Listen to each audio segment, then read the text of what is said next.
Resumen capítulo 9 del libro Los Embajadores. ¿Por qué fueron elegidos los 7 diáconos? En aquellos días, al aumentar el número de los discípulos, se quejaron los judíos de habla griega contra los de habla aramea, de que sus viudas eran desatendidas en la distribución diaria de alimentos. La iglesia primitiva estaba conformada por muchas clases de personas, de diversas nacionalidades. En la época de Pentecostés estaba de visita en Jerusalén los judíos piadosos procedentes de todas las naciones de la tierra. Dentro del grupo de la fe hebrea había algunos conocidos como helenistas. Por mucho tiempo había existido desconfianza entre ellos y los judíos de Palestina. Los que se habían convertido estaban unidos por el amor cristiano. A pesar de los perjuicios anteriores, todos estaban en armonía con los otros. Pero Satanás buscó sacar ventaja de los antiguos modos de pensar para introducir desunión en la iglesia. El enemigo logró levantar sospechas en algunos que habían tenido la costumbre de encontrar errores en sus líderes espirituales, y se quejaron los judíos de habla griega contra los de habla aramea. La razón de la queja fue un supuesto descuido de las viudas griegas en la distribución diaria de alimentos. Debían tomarse medidas rápidas para quitar todo motivo de insatisfacción, a fin de que el enemigo no generara división entre los creyentes. Bajo el sabio liderazgo de los apóstoles, la iglesia crecía continuamente, y este crecimiento trajo cargas cada vez más pesadas sobre los hombros de quienes ocupaban puestos de responsabilidad. Era necesario que distribuyeran las responsabilidades que cada uno tenía en los primeros días. Los apóstoles debían depositar sobre otros algunas de las cargas que ellos mismos habían llevado.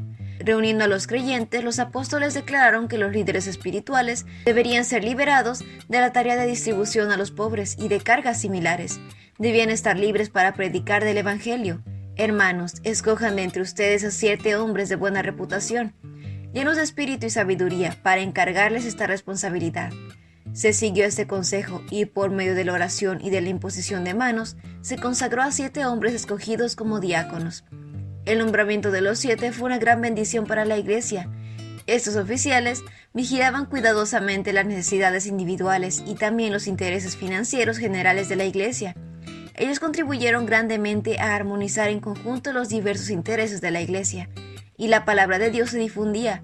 El número de los discípulos aumentaba considerablemente en Jerusalén, e incluso muchos de los sacerdotes obedecían a la fe.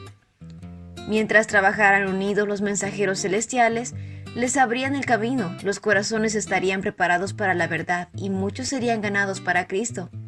La iglesia en Jerusalén debía servir como modelo para la organización de las iglesias en cada lugar. Una vez que los grupos de creyentes conformaron iglesias en diferentes partes del mundo, la organización se perfeccionó aún más. Cada miembro debía hacer un uso sabio de los talentos que le habían sido confiados. Algunos fueron dotados de dones especiales. En primer lugar, los apóstoles, en segundo lugar, los profetas, en tercer lugar, los maestros, luego los que hacen milagros, después los que tienen dones para sanar enfermos y los que ayudan a otros, los que administran y los que hablan en diferentes lenguas. Pero todos debían trabajar en armonía. Cuando Moisés se estaba esforzando por llevar las pesadas cargas que pronto lo hubiesen desgastado, Jetro le aconsejó que ideara una distribución sabia de responsabilidades. Los que ocupan cargos de responsabilidad en la iglesia debían tratar los asuntos de más peso, que requieren sabiduría especial y gran corazón. Tales hombres no deberían manejar los asuntos más pequeños, que otras personas están bien capacitadas para solucionar. Moisés escogió entre todos los israelitas hombres capaces, que atendían los casos sencillos, pero remitían a Moisés los cargos difíciles. Moisés fue cuidadoso de seleccionar hombres de dignidad, buen juicio y experiencia. A Salomón, llamado a ocupar un cargo de responsabilidad en el liderazgo, David le asignó una tarea especial.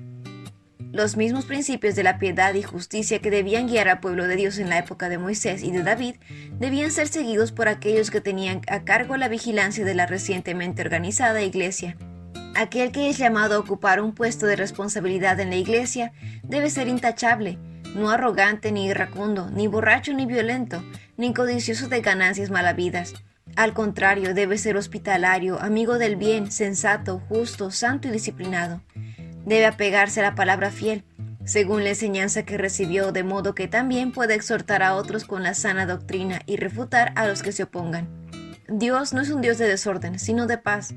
Él requiere que se observe el orden y el sistema de hoy. El cristiano debe estar unido con el cristiano, la iglesia con la iglesia, cada instrumento subordinado al Espíritu Santo y todos combinados en dar al mundo las buenas nuevas de la gracia de Dios. Y este fue el resumen del capítulo 9 del libro Los Embajadores. No olvides compartir este video con tus compañeros de clase o con otras personas que tú creas que puedan necesitar este resumen. Nos vemos la próxima.